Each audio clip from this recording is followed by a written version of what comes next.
Welcome back, everyone, to Constructive Uncoupling, the podcast devoted to amicable divorces. I'm Judy Weigel, your host and amicable divorce expert.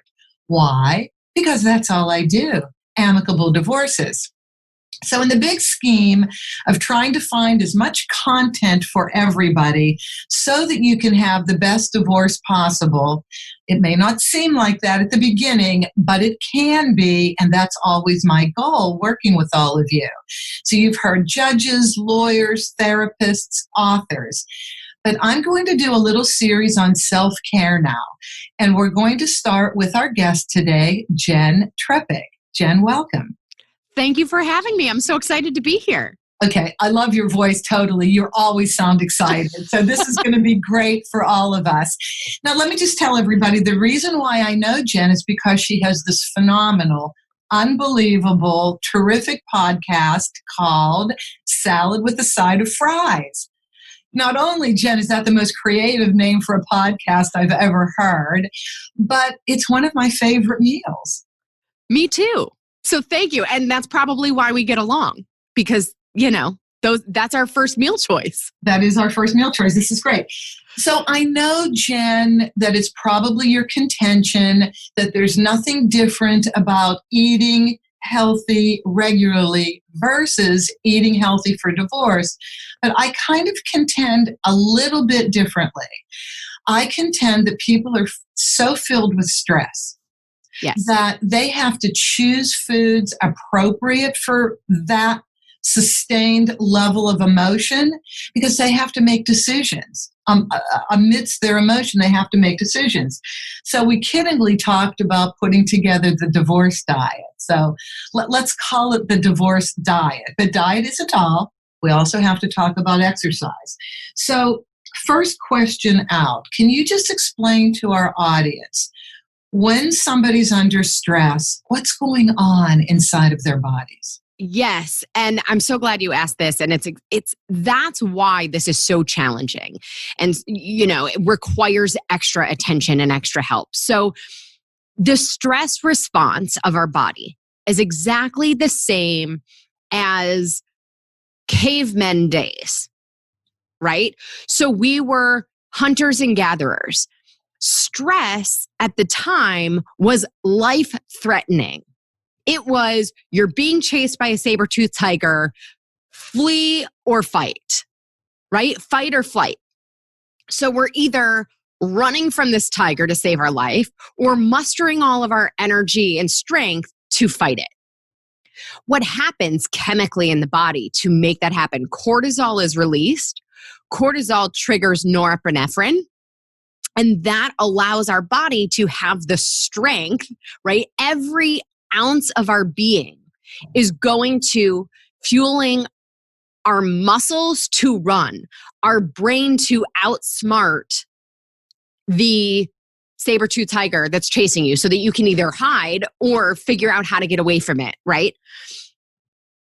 And then stress in that time, you eventually either die because the tiger caught you, God forbid, or you outrun it or hide and it passes and the stressor passes and we breathe a sigh of relief, right? And that stress response starts to calm down. Right now, those inhibitory neurotransmitters, the ones that help calm us down, like the serotonin, can come into play. The challenge now, and this is what you're getting at, is our stressors are prolonged, right? They're no longer acute. Acute would be short-lived. There's the tiger immediately and eventually it passes, right? We're not being chased till the end of time. That's right. But in divorce, the saber-toothed tiger is the process itself. Right. And if you haven't made peace with your soon-to-be ex-spouse, your spouse, and if you have to go to court with hearings and trials, the court process, it's a lot. It's a lot. And that doesn't even account for all of the extra everyday regular things that you're now trying to do as a single person and adjusting to this new way of life. Like everything is different.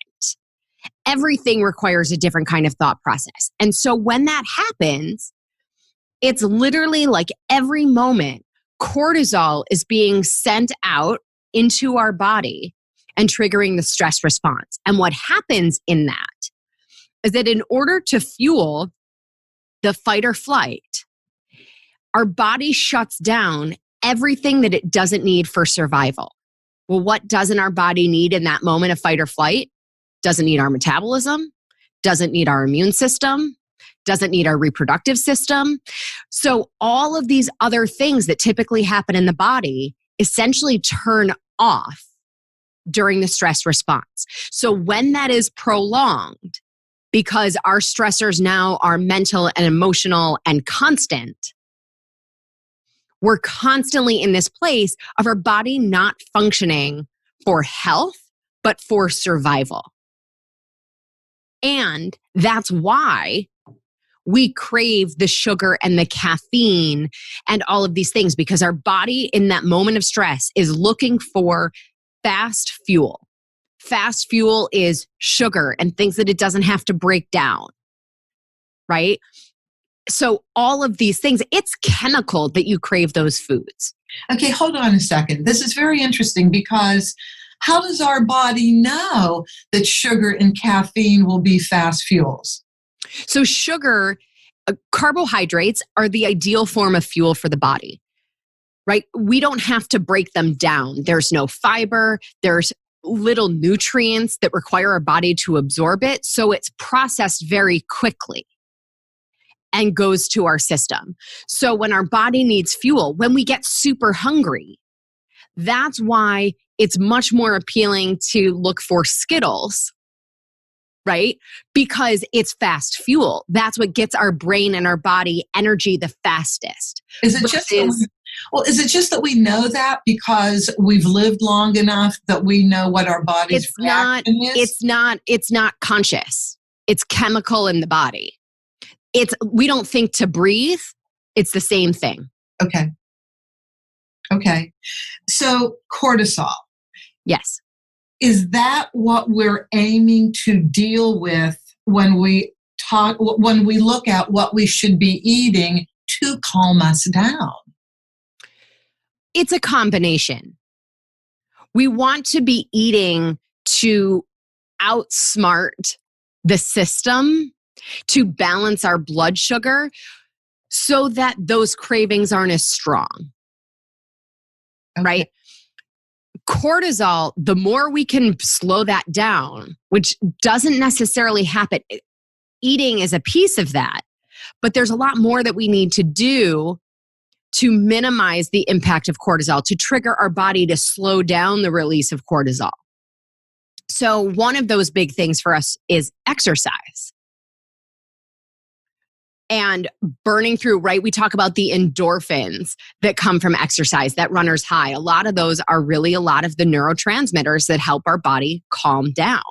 It can also help our body work out a lot of that stress. So my Pilates instructor a million years ago shared with me, she's an original student of Joseph Pilates, right? Oh, so wow.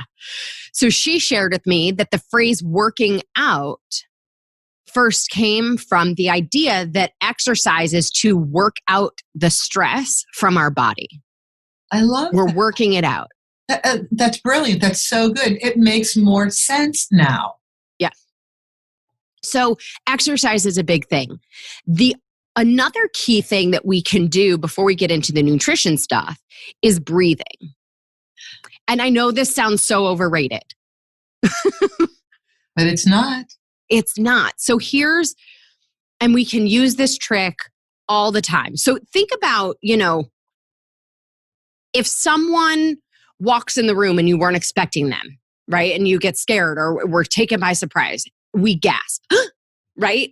The gasp is a short breath, very shallow, and very high in the chest, right? When we have that gasp. Yes. That's a stress breathing, right? When calm breathing is slower, lower, and deeper.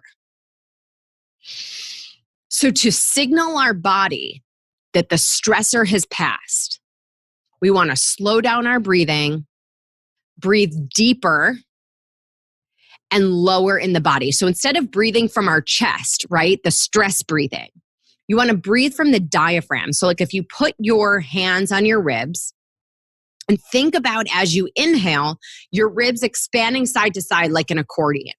So we're going in and out side to side.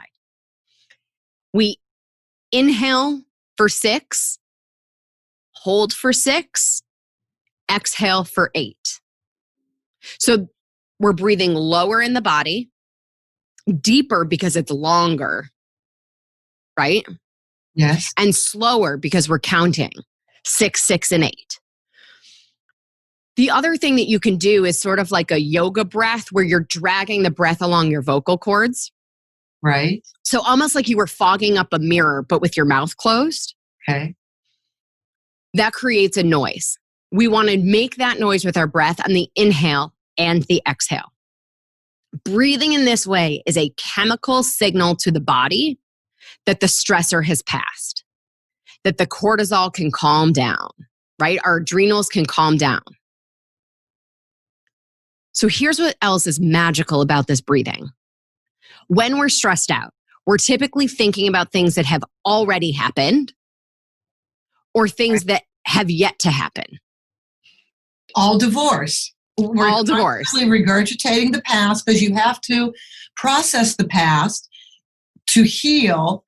And then we're concerned about the future. Even though we may have discussed everything with our spouse, we still don't know exactly what's going to happen in the future. Right. Typical. Okay. Right. And if you have kids, it's like, okay, I already did these things this morning. That conversation didn't go the way I wanted it to go. And then we're thinking, okay, but later today, I've got to get the kids here and get them, right? We're thinking about things that have already happened or have yet to happen. Yes. In breathing this way, we use one side of our brain to do the counting, the other side of our brain to concentrate on the sound of the vocal cords and the visual of the inhale and the exhale like an accordion. That requires both sides of our brains. When we use both sides of our brain at the same time, it is impossible to think about anything else. So it can bring us back to this moment and allow us that take another deep breath, right? One breath to get us back to this moment, maybe 5 to get us back to this moment. And then another to think about the next thing we're going to do and more clearly. So you could use this every morning. You could use this anytime throughout the day where if you're sitting in traffic and you're feeling crazy stressed, you can use this sitting in the middle of a deposition, or in mediation when you can't believe the words that are coming out of someone's mouth, right? That's right. Just sit there and breathe for a hot second before you say or do anything.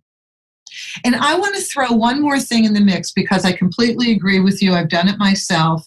I get stressed. As a matter of fact, because I work in a business where people are stressed, my clients are stressed, I kind of assume they're stressed. And then I start stress eating for them. So if I have a stressful phone call and I'm fearful for something, who knows, it doesn't matter, but they've caused me to be stressed out, I run right for the kitchen in my office suite. Hungry or not, something goes in my mouth. Yeah. And I have to be very conscious of this.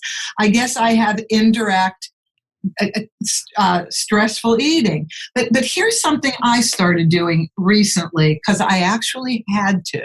I really felt if I was going to survive in the divorce business, I had to learn how to, under any circumstances, just stop, calm down, refocus, and move forward. And so I say, to some extent, emotional reactions are decisions that we can make. We can find ourselves getting tight and angry, and we can just say, oh no, stop. And then the breath. And then that's where the breathing comes in. Just take a few breaths. Everything will be dealt with. No one's going to die if we have the wrong numbers right now or whatever the issue is. It will all be okay. And it really will all be okay if you don't die in the process of being anxiety-ridden and overstressed, right? Absolutely. Absolutely. And another trick for you and for anybody else out there, if you're a mediator or you're taking on other people's stress. I learned this from a massage therapist friend of mine. She takes her hand and brushes down one arm, brushes down the other arm. And it's like a physical, like I'm removing that energy. Yes. Almost like wiping it away from you, you know. And you are wiping it away. I think you actually are doing that. Yep. Okay, that's great. This is excellent. All right, the foundation has been laid. Yes? Yes. Let's go into our divorce diet. Now, before you say the food you're going to say, interestingly, when people walk into the office, it's the first time I see them. I have no idea what they're like, what they used to look like. They look like whatever they look like now. Yep. Then at some point, the divorce is over, and maybe they have to come back to pick up a certified divorce decree months later. They look 20 years younger. The stress is out of their face. So stress is an illness. It kind of, isn't it? Absolutely. I mean, now burnout is diagnosed. It didn't used to be. We also have adrenal fatigue. That's what happens when our adrenals no longer function properly because they've been firing constantly, right? Our adrenal glands is what produces cortisol. Because we're getting away from the tiger, outrunning the tiger. Mm-hmm. Yep. So it's absolutely true. Stress ages the body inside and out. And to the other side of that is joy and ease are the fountains of youth. We have energy and peace, and that shows in our face and it radiates from us when we're no longer living under that cloud. Absolutely. We look a lot better when we're on vacation, don't we? Right? Than when we're here working. I agree. So the divorce diet is going to get us the revenge body, which will then get us joy and ease. Right. And the objective is for the divorce diet to support our health and for the revenge body to be for forever and for our health. Yes. Okay, perfect. So now, Jenn, an expert in the field of nutrition and body function, exercise, give us a basic eating plan for the divorce diet. Okay. Get your pens, everybody. You ready? You have it. Protein and fiber at every meal makes removing fat no big deal. Say it again. Protein and fiber at every meal makes removing fat no big deal. Protein is clean, lean protein. Whether you eat animal protein or not, clean, lean protein. Fiber is vegetables and sometimes fruit. Okay, a meal... I'm sorry, go ahead. No, that's okay. Really quick. A meal is any time we eat. The difference between a meal and a snack is just how much. Oh, okay. Okay. So the protein and fiber, even in our snacks, should remain forefront in our choices. Absolutely. And what this does is eating in this way, the protein and the fiber, gives our body nutrients to function, nutrients to support all of the chemical processes, right? All the neurotransmitters, all the good stuff that our body needs to do. And also keeps our blood sugar balanced. So we avoid the cravings. We avoid the crash in energy. We avoid the added chaos that can happen when we're starving and we're famished. Or the other side, when we are so full, it's like, oh my God, I have to unbutton my pants. Like I can't breathe.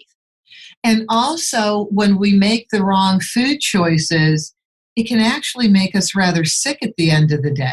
So we have the stress that caused us to eat improperly, but it doesn't feel good at all later on, right? Right. Absolutely. What I wanted to ask you was, can you share with us some vegetable protein choices for those who really don't know? Yes. So non-animal sources of protein. Is that right? Whey protein isolate. For those who are lactose intolerant, whey protein isolate, yes, it comes from whey, but the isolate does not have the lactose. So it depends if your allergy is to lactose or whey, but whey protein isolate, pea protein, amino acids. What is pea protein?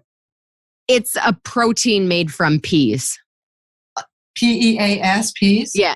Oh, okay. Mm-hmm. I'm not the biggest fan of rice protein, but it exists. I never heard of it.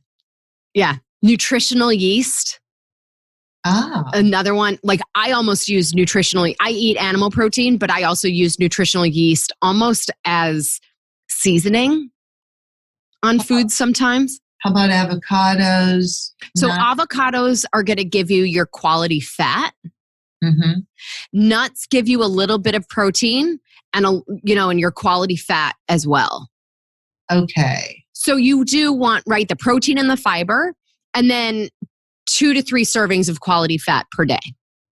Okay. What was the other protein, vegetable protein? Oh, black beans or any kind of beans. Sure. Beans can be a source of protein, but they are not that efficient as a source of protein. Meaning there's a lot of starch and a lot of carbohydrate that you have to consume a lot of beans to get a proper serving of protein. So you can add beans, but I wouldn't make beans the only source of protein in my meal. And correct me if I'm wrong, beans and rice equal a protein? Or do I remember that incorrectly? Is that a not myth? My favorite? Is that a food myth? Yeah, it's not a full myth, but it's not my favorite choice. So here's my thing on rice and grains and all of that is that the average American eats more grain than an Olympic athlete is advised to eat on race day. When you told me that the other day, I was blown away, and I'm so happy you brought that up again. Isn't that amazing? Yeah. We eat as Americans more grain than an Olympic athlete. So years ago in the 80s, I went to Italy with a whole group of Americans. It was Italian Sons and Daughters of America. Anyway, I was in shock to see that the Italians who lived there, thin, gorgeous, thin, all of the Americans were pretty much overweight. Yeah, there's a few reasons for that. And what are they? First and foremost, the quality of our food. I heard that. What passes as food in the United States does not pass for food in many other countries. What we are allowed, yes, the chemicals that are in our food. There are chemicals in our food that turn off our ability to stop eating. Pringles, you used that as an analogy. Right, like remember those old commercials, once you pop, you can't stop, or you can't eat just one. Yes. That's chemical. Yeah. And then you go ahead, I'm sorry to interrupt. So, no, that's okay. So it's the quality of our food is first and foremost. Our lifestyle, it goes back to that stress thing. There isn't a country out there that works harder or more than Americans. And it's not to our benefit necessarily. So it's really living in that stress response contributes to it also. Do you think COVID has given us a different window on how to balance our lives because many are forced to work from home? And I hear them saying, actually, I got a renewed enjoyment of family life. Yeah. I would like to think that it does across the board. I think it's very individual. To me, maybe one of the best things to come out of this is just an awareness of our health. And similarly, an awareness of our priorities, whatever that might be. I also think, though, for some, it's harder to work at home because it's always there. It's easier to leave an office and, close the door on it. But when it's home, and I live in New York City, so it's very confined, right? So it's always staring you in your face. There's always something you could be doing. And I think for some people also working from home, especially in the beginning, there was a need to prove that they were working. Yeah. So responding to an email in 0.4 seconds would prove that people were working. So I hope that we're getting to a place of balance. Well, the thing I went to the office every day. I am an essential business. So plus I work alone. I live alone, cats, not kids. And so I live virtually a quarantined life until I go out and socialize, and you couldn't do that. So I was kind of quarantined. But I absolutely love coming to the office. I love getting dressed. My stock thing, because I live in Los Angeles, is always look your best when you leave the house in case you run into paparazzi. Now, I know we don't see that in every other city, but it justifies itself in Los Angeles. And then when I go home, that's my safe haven. I don't return emails. I don't even look at my cell phone at a certain point. I just do what makes me relaxed and enjoy myself at home. Good for you. But I want you to finish with, the Americans make some of the most unhealthy choices with this other thing that you had said previous in a conversation, and that was the food pyramid. You commented on. Would you share that? Yes. So what we learned of what to eat, right? That food pyramid. The basic 4 food groups, right? And how many portions you should have of everything each day. Although I didn't see pastry as a food group, and I don't know why, but please continue. Yep.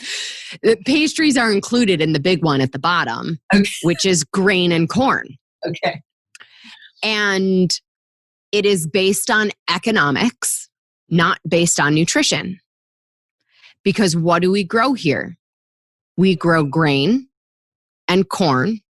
And now we grow a lot of soy, but at the time it was mostly grain and corn. So the idea was to get us to eat what we grow. But no one on this planet is grain deficient. You know, we are a country of people who are overfed and undernourished. Ooh, I hear that. Yeah. And so, and undernourished. Yep. Absolutely. So the idea of protein and fiber, protein and vegetables, and sometimes fruit is to give our body nourishment so that it can do all the things it needs to do. It can do all the things that we want it to do. And we can be on the same team as our body. What do you mean by that? I think a lot of times when people struggle or are challenged by food choices or their weight, there's this sometimes a battle between their head and their body. And when we eat for our health, when we eat for proper fuel, our head and our body can be on the same team and going in the same direction and working together. And that makes us happy. Yeah. Okay, let's circle back again. Let's go back to the divorce diet. So protein. So animal protein, if you're not a vegetarian or a vegan, or protein substitutes. And I think if you are a vegetarian or a vegan, you pretty much know what those substitutes are. Right. If you want to be a vegetarian or a vegan, do you know of any books that people can research that you've read that you like offhand? Not that I would recommend, but here's the deal on going vegetarian or vegan. And I say this to everybody across the board. Focus on what you are eating instead of what you're not. Okay, I don't understand that. Say it a different way for me. So a lot of times when we say, okay, I'm going vegetarian or vegan, that means I'm not eating meat or dairy. Okay? Right.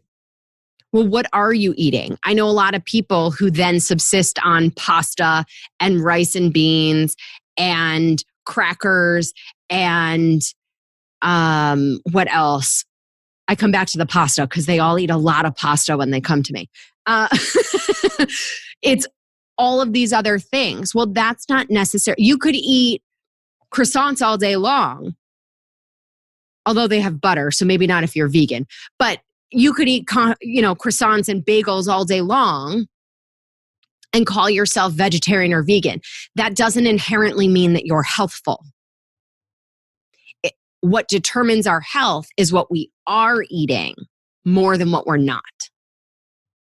So if you are really not a vegetarian. We'll go with vegetarian by choice, but just because your body doesn't break down animal protein well, how should they augment if they don't want to eat powder substitutes? Well, the things like nutritional yeast and amino acids and, even rice protein, pea protein, like there are sources for some seitan, tofu, if you choose. If you're choosing anything soy related, make sure it's organic. Okay. Please, anybody soy, make sure it's organic. But it's one of those where if that's what someone's looking for, we can work within that. Again, it's focusing on what you are eating. Okay. So, and focusing on really vegetables and some fruit. Would you please clarify for us the difference between fiber and grain and starch? Because I think we can confuse this. Absolutely. I think one of the biggest confusions in health is carbs. We think of carbohydrates as synonymous with grains. Grains are rice and corn, and corn's technically a starchy vegetable, but it's used in a lot of things. Corn flour, right. Flour comes from grain, wheat, barley, rye, oats. Those are all grains. Fiber is in grains, but it is also the carbohydrates in our vegetables and fruit. So that's the better fiber you're talking Correct. about, right? Right. You can get fiber from grains, but it's relatively inefficient, meaning I would have to eat a large volume of grain for proper servings of fiber. And especially if that grain is processed into flour to make a bread or into chips or all of these things, right, that are made from grains, that's processed, which means that a machine is doing a lot of work. Fiber requires our body to do the work. And fiber, I call fiber the scrubbing bubbles of our intestines, right? We think about our immune health. A lot of our immune health is in our gut. So we need to make sure our gut is very healthy. So fiber keeps our GI tract healthful and clean. And fiber is vegetables. Right. Okay. Choose vegetables as your best source of fiber and sometimes fruit. Oh, that's right. And on occasion, right, I like to think of grains or starches. So maybe like potato or peas or beans, and grains like rice or barley. Think of that more as a condiment. Okay. In the greater scheme of our nutrition. Think about those as a condiment for adding texture, adding a little different flavor, a different kind of bite, right? But not necessarily a food group. Okay. And that can help us just put it in a better proportion with the rest of the things that we're eating. I do have more food in my office than I actually have in my house for this reason. Cats, not kids, I live alone. If I am left to my own devices in the house at night, I will draw a blank, go to the refrigerator for emotional support. If I'm worried about something, I will eat what I absolutely do not want to eat. My body doesn't need it if it's there in the house. So my only form of self-control is to not buy it. Sure. Not have it in the house. So maybe for those who have to work from home, this might be a good change to make in what you keep in your house, supports your health, and your cheating can happen outside the house. When you venture out on your little food run, maybe you can buy a little something, eat it in the car, don't bring it in the house. Sure. Whatever works for you. I like to avoid the word cheating. Everything is part of the plan. There are things that we eat more often and things that we eat less often, but everything is part of the plan. Because inherently, when we call something a cheat, yes, it's still maintaining that on-off, good-bad relationship to food. You're right. It's still that black and white thinking. And I encourage everybody to find the gray area. Live in the gray between the black and white, because that's where life can happen and our health can happen.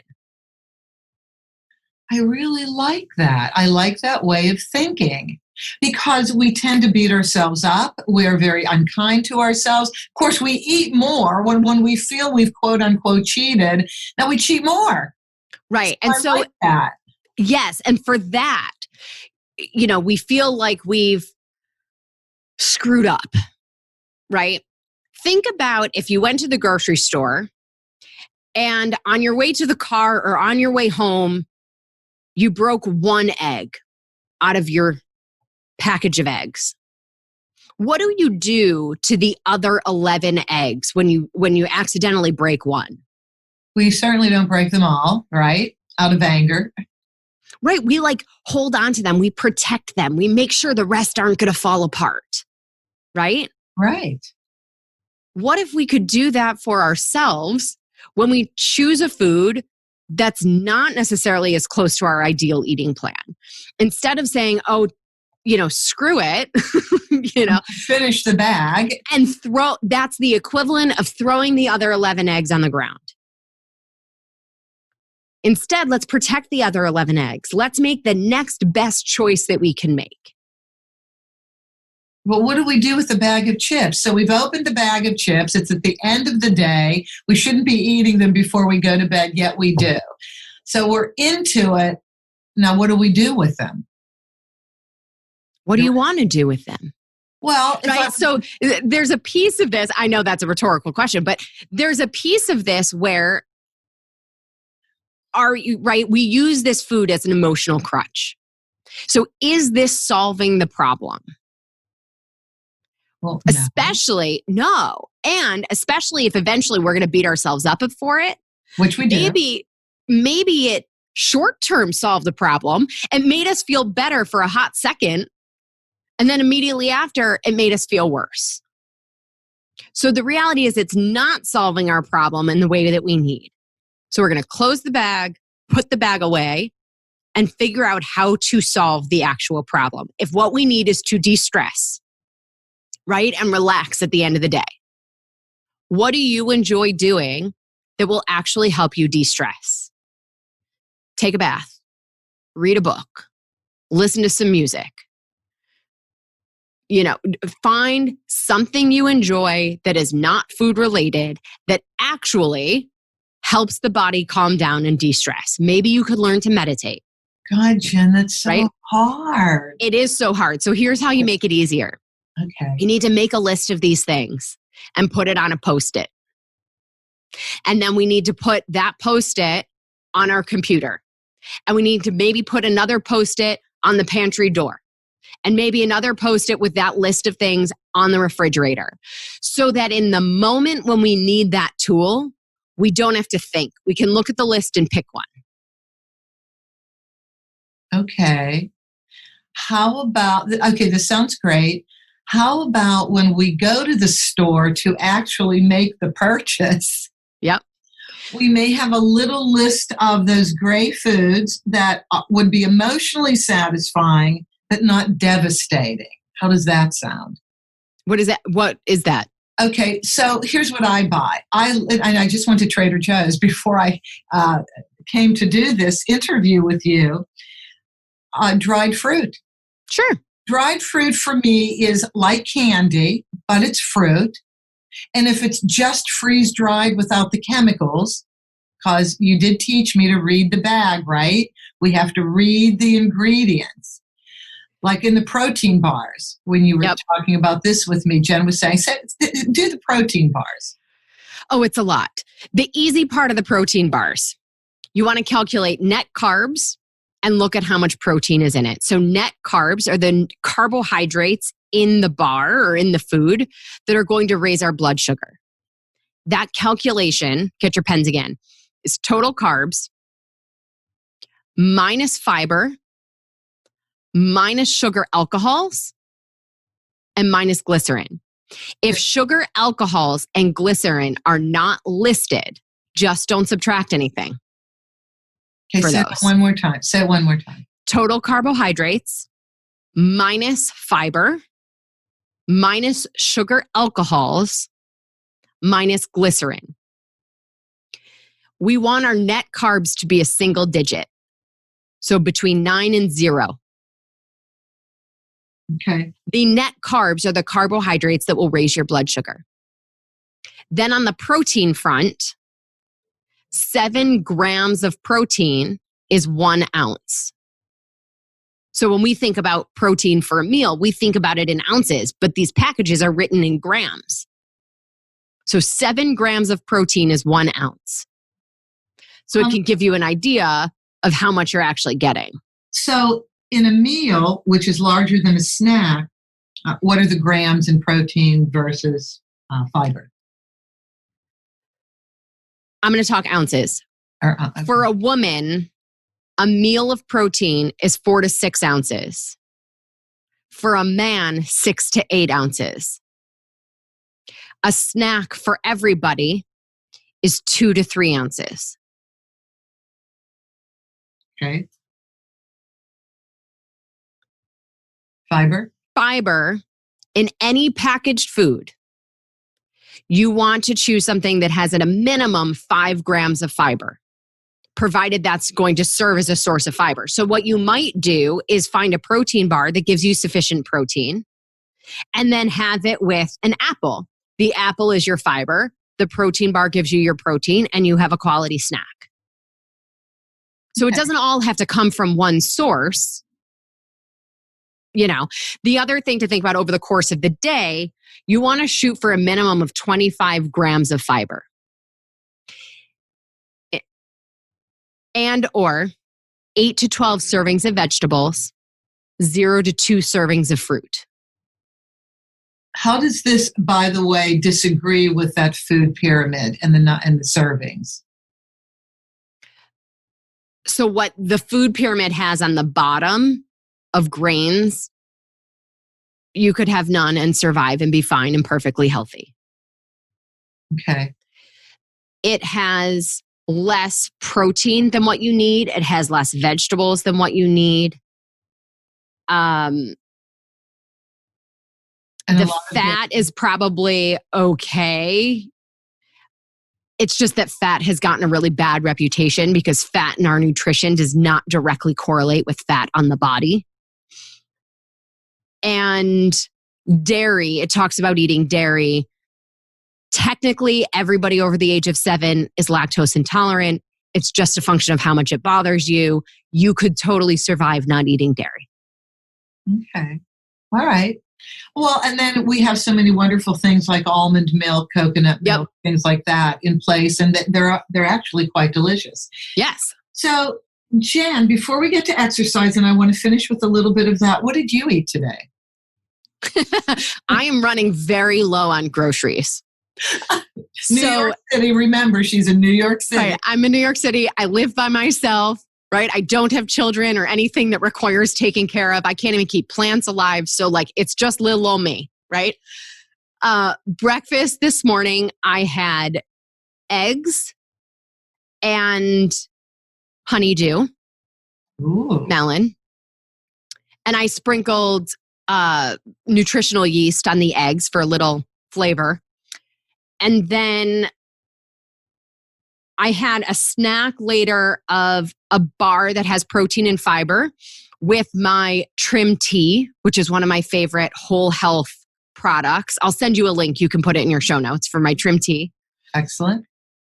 And then for lunch, again, I'm running low on groceries and it was sort of a snack in a short time frame. I had natural peanut butter. So the only ingredient in the peanut butter is peanuts. On celery. Oh, it's so delicious. Mm-hmm. I love that.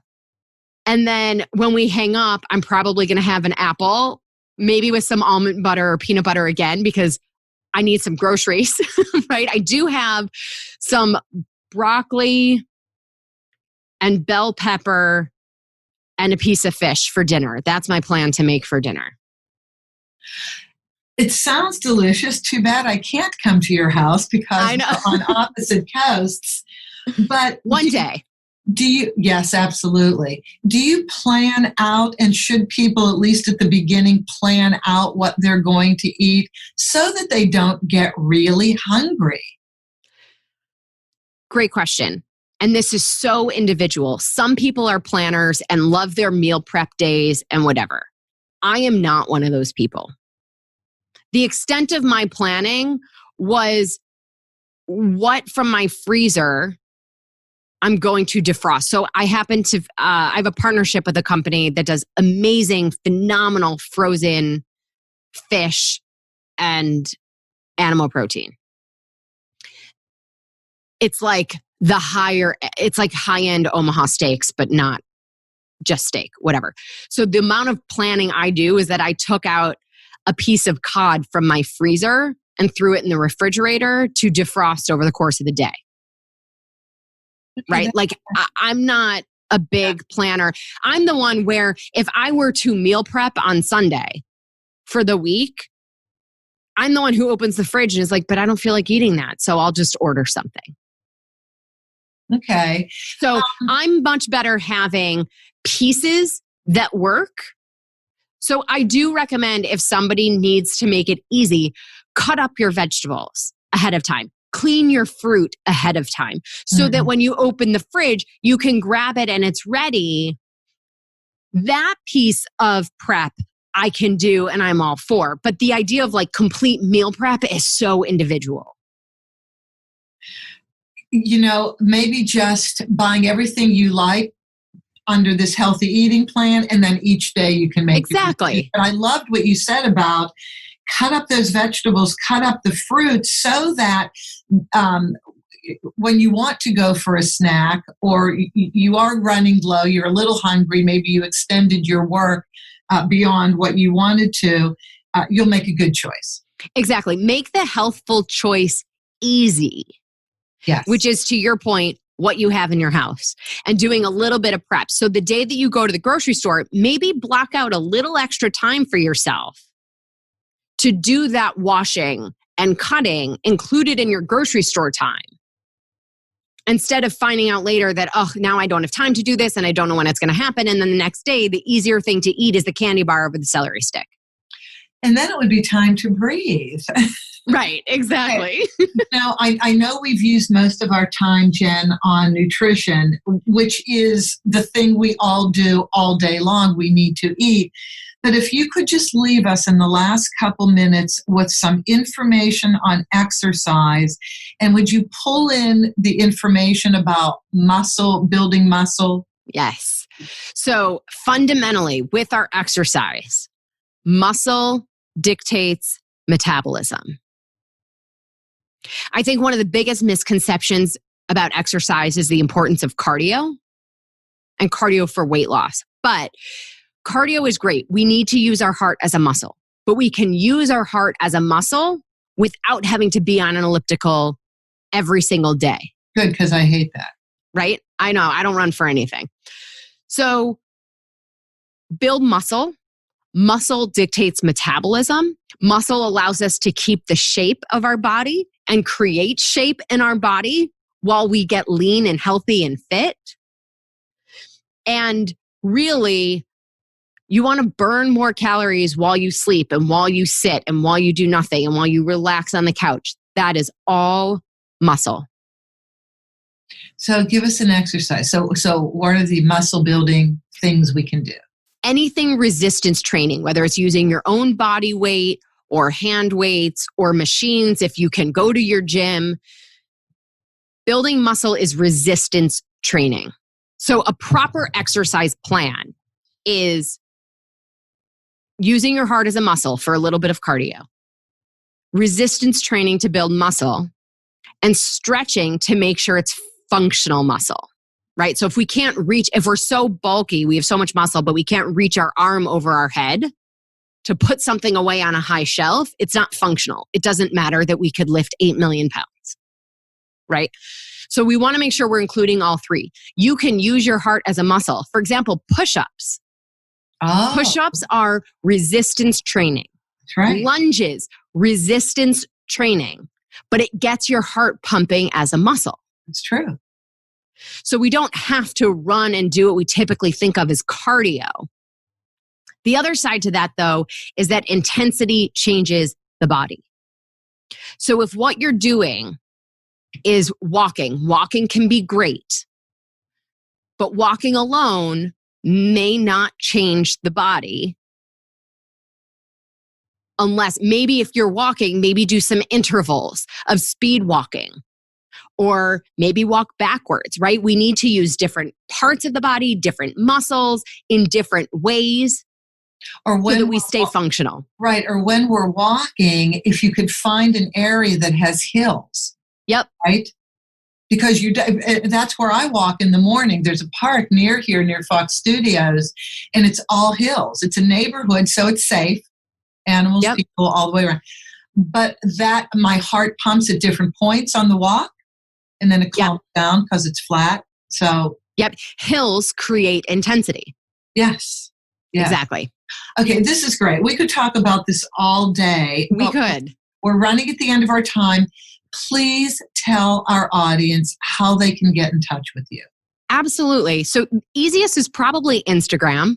My handle is at Jenn Trepeck, JennTrepeck.